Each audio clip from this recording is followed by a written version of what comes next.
Student hello students, my self Poonam. जैसे कि आपको पता है कि हमारा एग्री की डिमांड और उसका चैप्टर चल रहा था। ये चैप्टर हमारा लगभग इसके सारे पॉइंट्स हो चुके हैं और आज इस चैप्टर को हम ख़त्म करते हैं, क्योंकि अब इस चैप्टर में कुछ ऐसा कुछ खास मेन नहीं है, सिर्फ छोटे छोटे कुछ वर्ड्स हैं जिनमें से कई बार पूछ लिया जाता है, क्योंकि मेन छोटे छोटे से वर्ड्स हैं जिनमें से एक एक दो दो नंबर का पूछ लिया जाता है। तो आज इन छोटे छोटे से टॉपिकों को कंप्लीट कर देते हैं। ओके, तो सबसे पहले हमारे पास दिया हुआ है इन्वेस्टमेंट। तो इन्वेस्टमेंट की बात करें तो बेटा आपको पता है इन्वेस्टमेंट क्या होता है। जब हम अपने पैसे को कहीं पर इन्वेस्ट कर देते हैं उसे क्या कहते हैं, इन्वेस्टमेंट। या फिर आपने कोई चीज़ परचेज करके अपने बिजनेस के प्रॉफिट के लिए किसी चीज़ को आपने खरीद लिया है तो वो क्या कहलाएगी, इन्वेस्टमेंट। अब अगर बिजनेस के लिए कहा जाए, भाई मान लीजिए आपने अपने बिजनेस के लिए बिल्डिंग खरीद ली, तो वो भी क्या है, आपकी इन्वेस्टमेंट। अब सारी इन्वेस्टमेंट पर्सन अपने बिजनेस के लिए तो नहीं करता, कुछ इन्वेस्टमेंट अपने घर के लिए भी कर लेते हैं, ठीक है। नॉर्मल पर्सन भी अपने उसके लिए इन्वेस्टमेंट कर लेते हैं। तो इसे क्या कहते हैं, कहीं पर भी पैसे को लगाना, ब्लॉक करना, तो उसे कहते हैं इन्वेस्टमेंट। ये इन्वेस्टमेंट दो पर्पज से की जा सकती है। भाई इन्वेस्टमेंट है, दो तरीके से की जा सकती है। या तो आप प्रॉफिट अर्न करने के लिए कर लीजिए, या फिर आपकी क्या है, इसमें मजबूरी है कि आपने उसे फिक्स कर रखा है, आपके सिर पे पहले से कोई खर्चा था, उस खर्चे को पे करने के लिए आपने क्या करा है, पैसे को इन्वेस्ट करा है, ठीक है।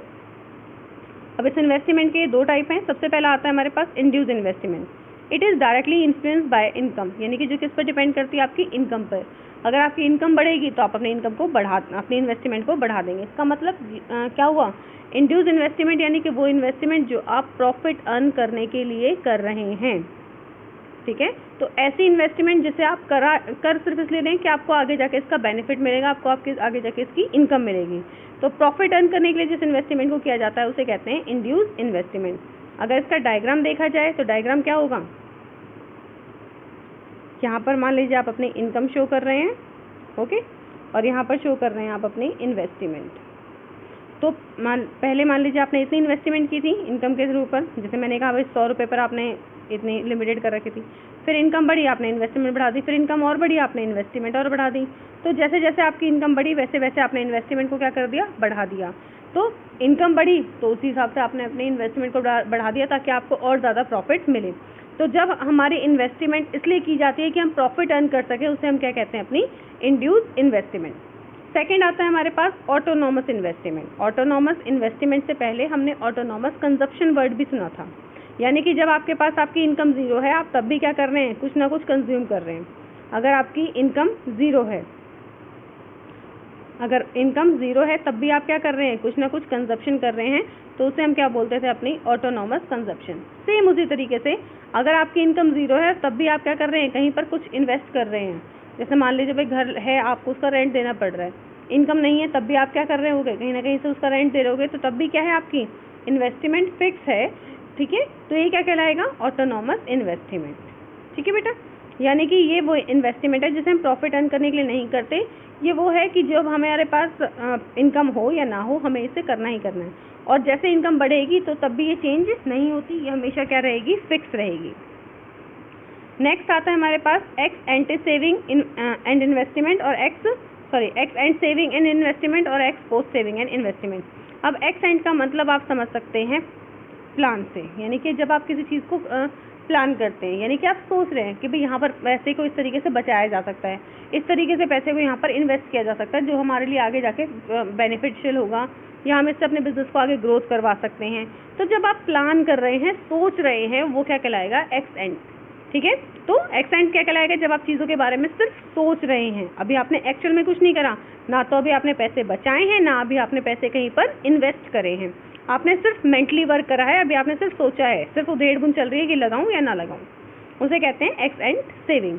नेक्स्ट आता है हमारे पास एक्स पोस्ट सेविंग। पोस्ट का मतलब होता है एक्चुअल, पोस्ट का मतलब होता है एक्चुअल, जहाँ पर आपने असलियत में पैसे लगा दिए, जहाँ पर आपने कर दिया कि भाई ठीक है, इस कंपनी में मैंने अपने पैसे इन्वेस्ट कर दिए हैं, या मैंने इस कंपनी के शेयर खरीद लिए हैं, या फिर भाई मैंने ये बिल्डिंग खरीद ली है। तो जहाँ पर आप एक्चुअल में अपना खर्चा कर चुके हैं उसे कहते हैं x post saving and investment. अगर आपने भाई कहीं से लगता है कि भाई इन खर्चों को, मान लीजिए आपने कहा भाई जो पहले किसी पुरानी बिल्डिंग का रेंट जा रहा था उसे छोड़कर, तो बिल्डिंग खाली हो जाएगी, उसका रेंट बच जाएगा, यानी कि सेविंग हो गई।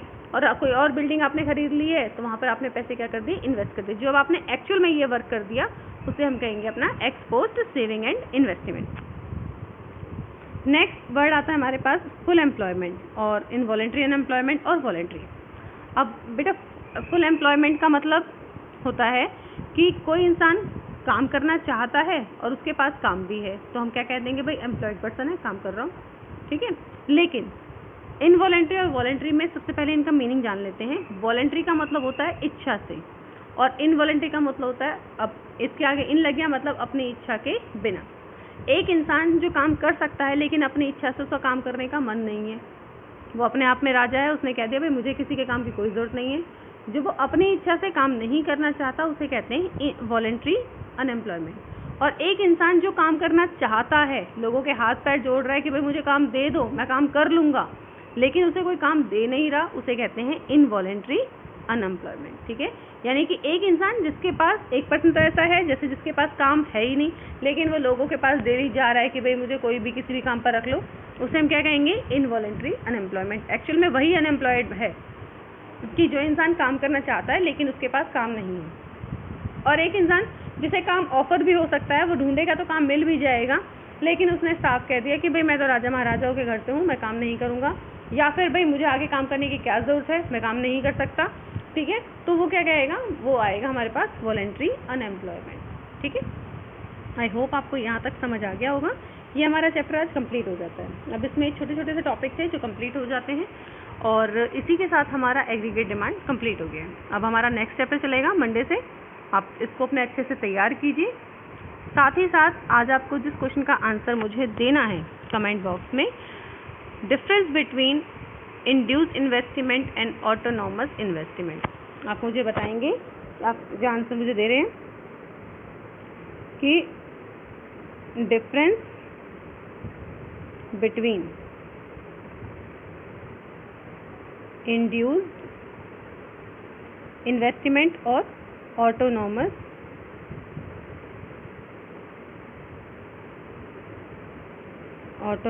इन्वेस्टमेंट। ओके, आपको इसका मुझे आंसर देना है, ठीक है बेटा।